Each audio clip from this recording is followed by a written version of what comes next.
여러분과 함께하는 오로지 나라 걱정, 그래도 품위와 또 저희 게이트키핑이 있는 방송입니다. 안녕한 전용의 안전 빵빵입니다.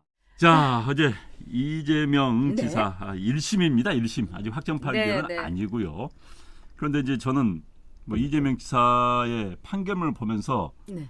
판사가 이런 부분 도덕적으로 문제가 있는데 그럼에도 불구하고 이런 식의 판결문이 굉장히 많아요. 그러니까 뭔가 그렇습니다. 칩칩하게 딱 떨어진 판결은 아니었습니다. 판사도 그걸 은근히 보였습니다. 자기가 네. 일방적으로 몰아붙이기에는 자기도 뭐 비판을 받을 것 같다는 생각이 들었는지 이런 비난의 소지가 있지만은 그러나 이건 아니다. 뭐 이런 식이었어요. 그래서 저는 게다가 이제 전 놀랐던 게 네. 민주당의 반응이 참 놀라웠습니다. 네. 민주당 보통 이러면 이렇게 나오잖아요.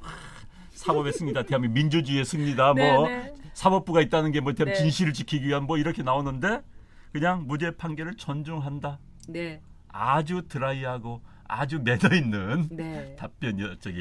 평론이었어요. 찝찝하다 이거죠. 네. 네, 민주당이 사실 찝찝할 수밖에 없죠. 앞으로 아마 그 이재명이 무죄를 가지고 이재명은 이제 가만히 있지 않을 겁니다. 다 갚을 겁니다. 네. 그리고 또 이렇게도 볼 수 있어요. 이 버스 딜이 상당히 큰 영향을 미쳤다. 제가 보기에는 이해찬하고 김현미가 이재명을 그 버스 딜 있는 그날 만났을 때 저는 이걸 가르쳐 줬을 것 같아요. 아니면 오늘 뛰었다든지 보통 알 수 있습니다, 여러분. 그렇기 때문에 이 무죄에 나올 것 같다. 그러니까 이재명이 10분 만에 그냥 버스들로 바꿔먹기 한 것이 아닌가 이런 생각이 있고요.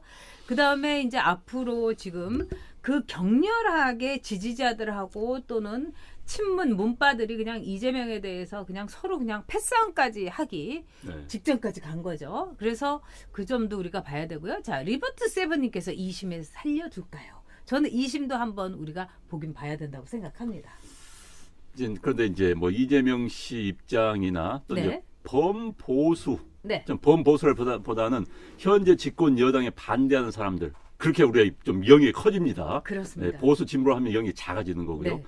현 집권 세력이 재집권에 반대한 사람 입장에서 본다면 저는 이재명이 무죄로 살아나온 게 낫다는 생각입니다. 이재이죠. 네, 자기들끼리 치고받고 싸울 겁니다. 현재 문파를 중심으로 핵심 부류가 이재명을 굉장히 비토를 놓지 않습니까? 이번에 방금 말씀하신 것처럼 법정 앞에 싸워요. 자기들끼리. 우리가 보기에는 좌파들끼리 싸웁니다. 네. 자기들끼리 싸우고 이재명은 또 그들 사이에서도 무슨 원죄가 있는 그런 사람이 돼 버렸어요. 그렇기 때문에 이재명이 살아나오면 아마 싸움이 더 거세질 거고 게다가 이재명이라는 사람은 워낙 원죄가 많은 사람입니다. 여러 문제가 많은 사람이기 때문에 그 사람이 대권 후보가 된다?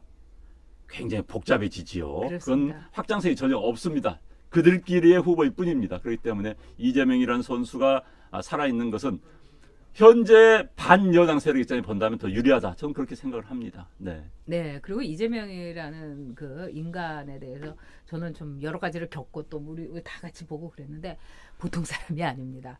그러니까 하이에나급이기 때문에 아마도 문재인 지지율이 팍팍팍 내려갈 게 리얼미터는 페이크 미터이기 때문에 내려가게 되면은 가장 먼저 문재인에게 이 이빨을 드러낼 사람은 바로 이재명입니다. 그리고 그 틈을 가지고 자신의 역량을 아마 키울 겁니다. 그리고 또 해경군 김씨라고 추측되는 그 사모님의 전투력이 또 만만치가 않습니다. 그렇기 때문에 그 2인조의 그 활약상이 앞으로 민주당의 엄청난 골칫거리가 될 것이다. 저는 이렇게 생각합니다. 엄마 놀부님께서 김훈 기자님 우파 변호사 홍보 좀 해주세요. 네. 제가 꼭 전해드리도록 하겠습니다. 네. 어떻게 생각하세요?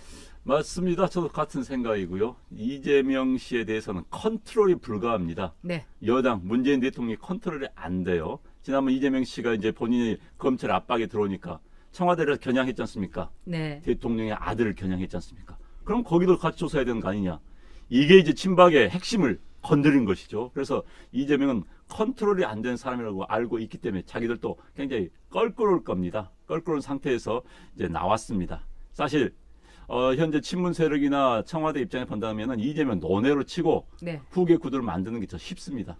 이재명이 들어오면 굉장히 좀 복잡해지고 이전 투구 도덕 논란이 갈 수밖에 없는 거예요. 그래서 이재명이 나와가지고 뭐 해경군 김신이 무슨 네. 별의별 무슨 뭐 연예인 이야기 나오기 시작하면은 현재 여당 후보 자체가 그 논란에 빠져드는 겁니다. 네. 그럼 이득 볼 게 하나도 없거든요. 그렇죠. 그래서 이재명은 굉장히 골치 아픈 존재인데 어찌됐든 나왔습니다. 그래서 좀 컨트롤하는데 이재명에 대해서 고민이 많을 겁니다. 네, 검찰에서는 좀 황당하다. 왜냐하면은 사실은 그 입원시킨 것도 전문의의 소견이 전혀 없이 입원을 시켰기 때문에 이건 굉장히 두고두고 문제가 될 거다. 네. 검찰이 보기에 황당한 거 많아요. 뭐 검사 사칭한 것도 무죄, 지역사업 부풀린 것도 무죄.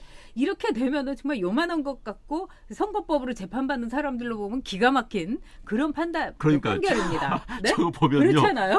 정말 선거법이 우리나라는 굉장히 엄중합니다. 네. 특히 허위사실 유포에 대해서는 상대방을 비난 일단 허위사실에서 두 부류가 있어. 상대방 비판하는 허위사실은 굉장히 세게 칩니다. 그리고 자기를 홍보하기 위해서 또 허위사실 네. 비판하는 것도 굉장히 이제 그 상대적으로 약하지만 세게 이제 문제 삼는데 이번 거 보면 뭐 다 괜찮다는 식이에요. 그래서 아마 과거 허위사실 유포로 아마 그 법정에서 처벌을 받았던 분들 입장에서 본다면 뭐 이런 것도 있어? 라는 이야기가 나올 정도로 너무나 관대한 판결이었습니다. 그렇죠. 네. 남혜리님, 그다음에 정순주님께서 말씀하신 대로 아마도 이제 대선엔 꼭 나올 것이고, 그다음에 나오겠죠. 네. 문재인 지지율이 30%만 이렇게 꺾어지면 그 다음부터는 문재인의 무능에 대해서 아마 이를 갈면서 얘기를 할 겁니다. 그러니까 우리는 이렇게 보면서 좀 팝콘각으로 즐겁게 이렇게 보면 될 겁니다. 또 도현이의 일기님, 네, 정말 반갑습니다. 또 이분이 또 스타시더라고요. 네, 네, 네. 반갑습니다. 네, 감사합니다. 네. 자, 그러면은요, 앞으로 후계 구도의 싸움이 이제 본격적으로 시작되는데, 네. 많은 분들이 그래요.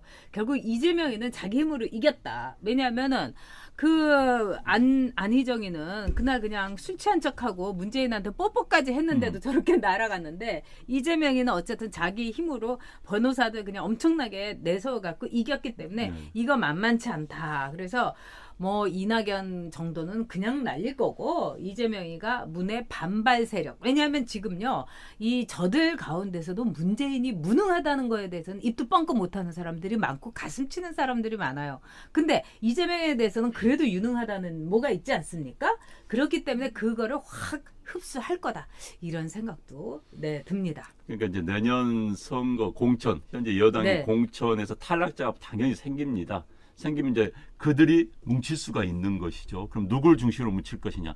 대선이 앞두고 있으면 이제 대선 후보를 중심으로 뭉치는 겁니다. 내년 선거 다음에 또 선거 이후에 대선이 있는 게 아니라 내년 네. 선거 이후에 대선이 있습니다. 내년 선거 이후에 지방선거 하던 2022년에 대선이 있기 때문에 내년에 국회의원 된 사람들이 그 대선에 같이 뛰어들거든요. 그런데 내년에 국회의원이 안 되거나 공천 탈락한 사람들이 또 힘을 모아서 대선에 자기 지지한 사람들을 밀어붙여가지고 그 사람이 정권을 잡으면은 또 공천을 받기 위한 이런 순환이 되는 겁니다. 그렇기 때문에 아마 내년 여권에서 공천 탈락자들, 불만 있는 사람들이 비문을 형성하는 거고 그들의 그렇죠. 구심이 이재명이 될 가능성이 매우 높습니다. 그렇습니다. 왜? 전투력이 있기 때문에. 맞아요. 네. 조한님께서 이 내부에서 이제 결단이 난다. 또 이재명이가 문재인을 결단을 낼 것이다. 이렇게 정경수님께서 말하자면 예측을 해주셨습니다. 네. 이 돗자리 까셔도 될 것 같습니다. 네. 자, 써니리님, 박영주님 이렇게 라파솔님 입금하셨군요. 진짜 감사합니다. 네, 지난번에도 라파솔님께서 후원을 저희 해주셔서 네, 저희가 그걸로 네. 막 아주 떡도 사고 그랬는데 네. 또 이재명에 대해서 지금 유능하다고 제가 얘기했는데 그거는 이제 거기에 몇몇 지지자들이 이 친문이라든가 또는 좌파 쪽에서도 인정하는 그 점이라서 얘기한 건데 유능하기보다는 동의하지는 아니요 않습니다. 아까 그 말씀인데 네. 유능하기보다는 사악한 기운이 있다. 바로 그 점 아니겠어요? 아까 올려주셨습니다. 그러니까 저도 그런 점이 있습니다. 과도하게 표에 민감하고 네. 과도하게 자기 트라우마에서 벗어나지 못하는 게 있습니다. 그건 유능이 아닙니다. 저는 보기에는. 네. 앞으로도 이제 우리 사람은요. 네. 자기의 부름과 자기의 트라우마로부터 객관적인 사고를 할 수 있는 정서적 안정감이 굉장히 중요합니다. 그런데 이재명 씨는 본인의 그 과거에 살아온 트라우마에서 못 벗어나고 있어요. 제가 보기엔 그렇습니다. 게다가 지금 이른바 포퓰리즘에 과도하게 익숙합니다. 그 정책들이 나오면 인기는 좋아요. 그리고 굉장히 아마 이슈를 만드는 데는 능합니다. 그러나 네. 그런 식으로 하면 나라는 절단 나는 겁니다. 그건 유능한 게 아닙니다. 나라 절단 나는데 유능한 것이죠. 그렇죠. 네. 이 성남에서도 사실은 워낙에 그 판교 쪽에 기업이 많아서 돈이 많기 때문에 그걸로 이제 일을 했다 뭐 이런 일이 있고 성남이니까 가능했다 이런 얘기가 있습니다. 그리고 경기도에서도 그건 불가능한 네. 이야기입니다. 또 여러분께서 잊지 말으셔야 될 것은 변희재 씨가요 이재명에 대해서 종북이라고 얘기를 했는데 대법원에서 이거는 무죄라고 얘기를 한 거예요. 그러니까 네. 종북이라고 볼 여러 가지 측면이 있다. 이렇게 대법원의 판결문에 나와 있습니다. 네. 도현이 일기님 이재명은 우파들 잡아가다가 족칠 것. 아예 고문도 이렇게 할 수도 있다는 상상력 이런 것까지 이제 네, 붙어오기도 대통령 하고. 못 됩니다. 걱정 안 하셔도 됩니다. 네, 절대로 돼서는 안 되죠. 네.